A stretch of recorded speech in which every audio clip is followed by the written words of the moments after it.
Good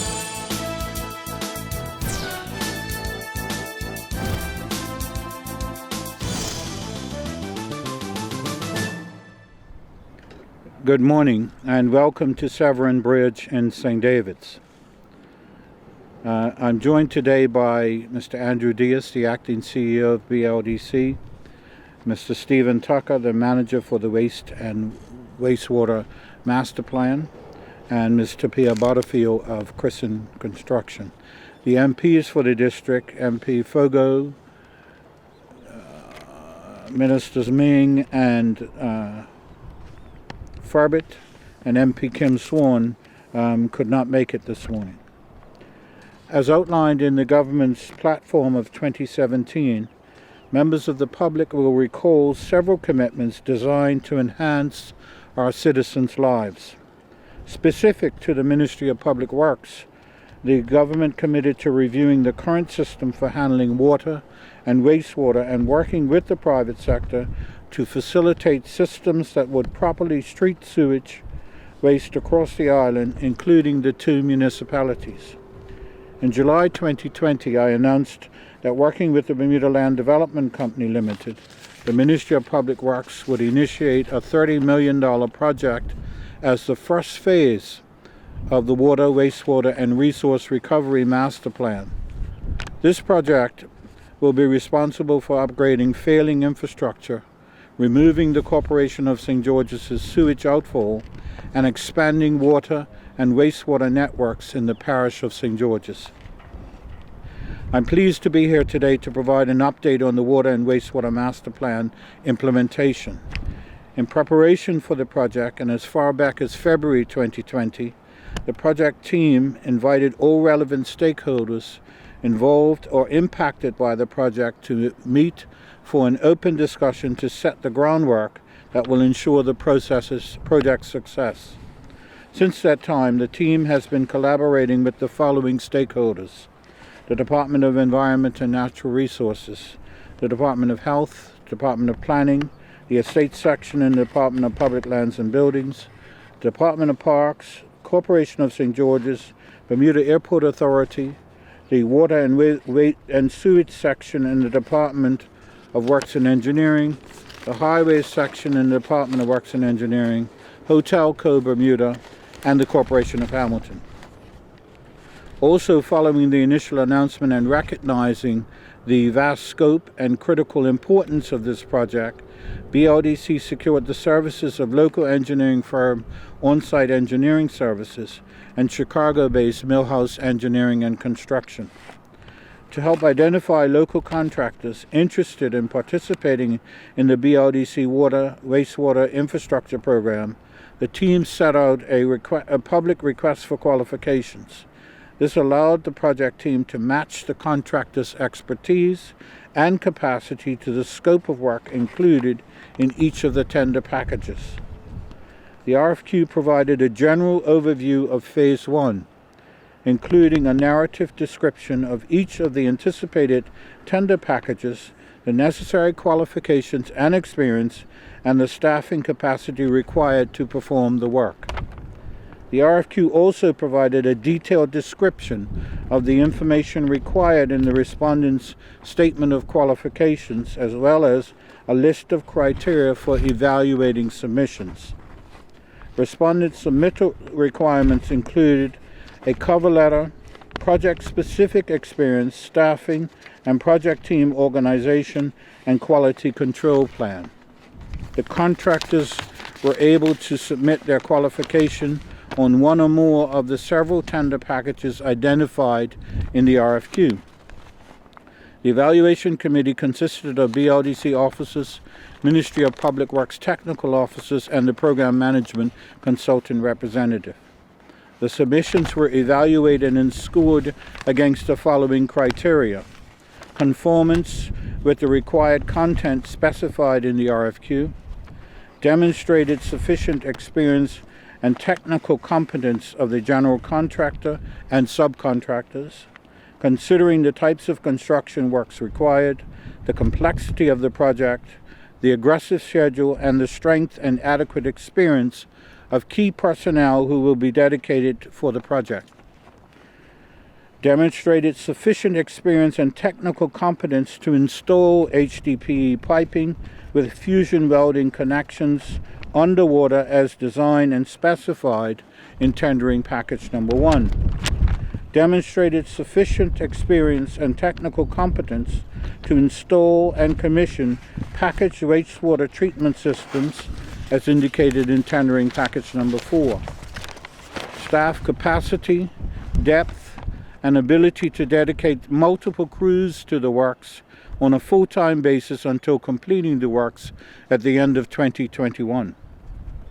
Training and experience of key personnel. Successfully completed projects of similar scope, scale, complexity, and schedule requirements, reference checks, ability to provide the equipment owned or rented necessary to execute the works on a full-time basis until completing the works at the end of 2021. Ability to achieve the daily production rates necessary to successfully complete the works. I can confirm that the following contractors have been pre-qualified to submit tenders: D&J Excavating and Landscaping Limited, Graymain, Invisible Trenching, Island Construction, Christen Construction, Ascendant Technologies Limited, H&H Plumbing and Mechanical, Island Engineering, Smith Excavation and Hauling, and ACS Excavating. It must be noted that while some tender packages have been awarded, there remain many packages to be tendered.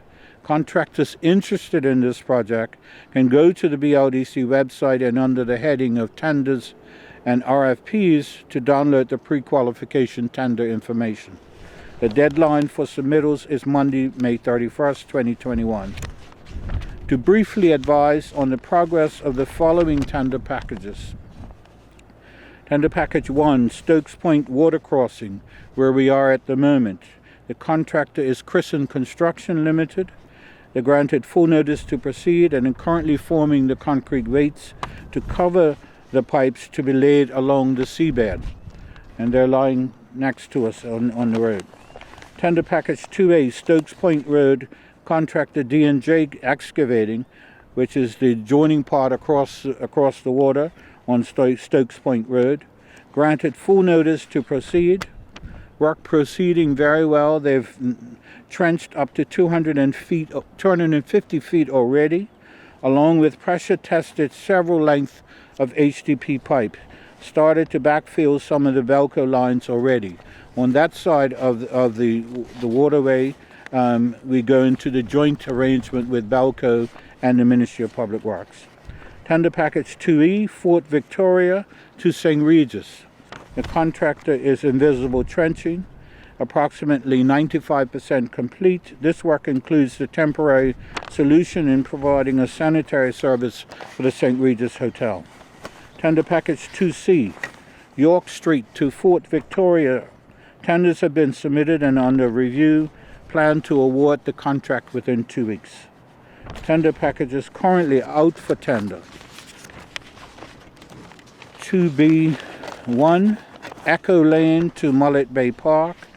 2B2, Mullet Bay Park to Tiger Bay Lift Station.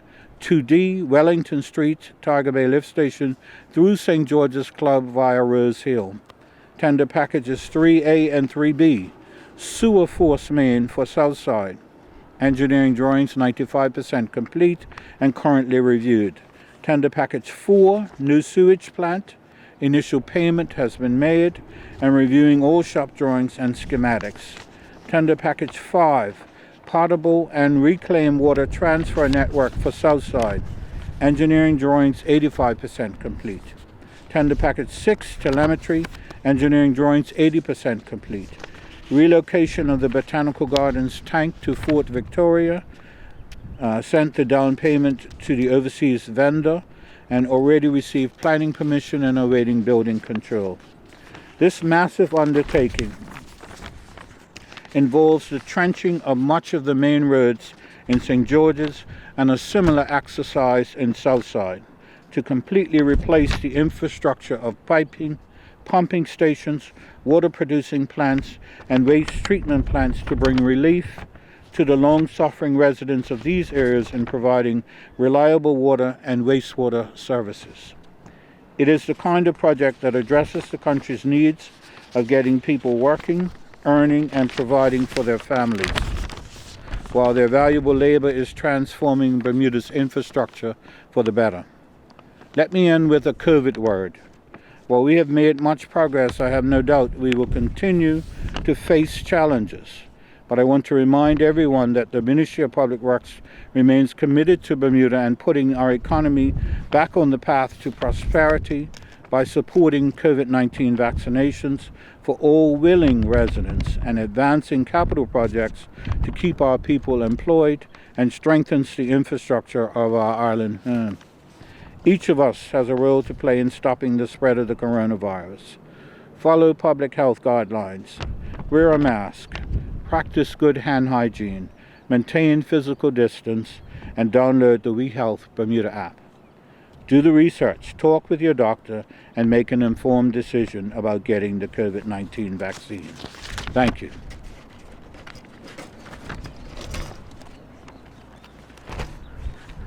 The MP for the district, MP Fogo, is joining us, and chairman of BLDC. Thank you, Carl. You're welcome. Any questions? I have a couple of finance-related questions, sir, which the finance minister isn't here, but so it was guaranteed, the project was guaranteed on Friday for 30 million, I believe? Yeah. Why was that necessary? Can you Every loan that is guaranteed by the government, every loan, you'd have heard him mention several others, has to be reported to the House. And we've been working on this since for about a year now, and it has just been approved by Clarion. And so, as a result, he as the Minister of Finance must report those things to the legislature and obviously to the public. So the guarantee is? The guarantee is of the guarantee of the loan to Clarion Bank, from Clarion Bank. I could be wrong, but I thought previously it sounded like it had a price tag of about 5 million. Was that a different? No, 5 million was the first wave that we started in February last year, and we used funding that BLDC had allocated whilst we applied for and processed the loan. And we reckon it's going to be finished by the end. Sorry? We reckon it's going to be finished by the end of next year. End of this year. Oh, yeah. Yeah, end of this year, 2021. Thanks, sir. Listen, when we talk about improving the wastewater infrastructure for the East End, can you give us some examples of the problems faced right now by residents and businesses? Well, okay, so if we go with Southside, all of that infrastructure was created by the American military, and it is failing and has been for some time. And so we have joined together with St. George's to replace all of the infrastructure in both locations. With the coming on board of the St. Regis and St. George's, that would have added extra pressure and demand for that type of service. And so we are accommodating their needs as well as the people of St. George's that are currently on this system with the ability to expand, as well as the St. George's Club is set for renovation and refurbishment, and so we will be able to meet their needs as well. The idea is that this is phase one, St. George's, but the aim is to go throughout the island providing these services. The Ministry of Public Works provides from Hamilton to St. George's now on a limited basis potable water via underground trenching, and so the idea is to expand both of those projects across the island. You'll know that there is the joint Belco Public Works project that's occurring on Harrington Sound Road at the moment. We are going in the hill at the same time as they are, as are the rest of the utilities, so that we won't be digging up roads very much in the future. That's the aim. You mentioned underground trenching. Is that what we're looking at today with the pipes heading towards the... Well, these pipes are going underwater, but once they get to the other side, they'll be going underground. If you drive around that side, it's a very narrow road, and that's why we didn't have the conference there. But there's 250 feet of that road that has already been under construction by D&J, who have that part of the contract. The idea is to have concurrent activity, and so we have several contractors that can do this type of work who are participating at the same time so that we can meet an accelerated completion schedule.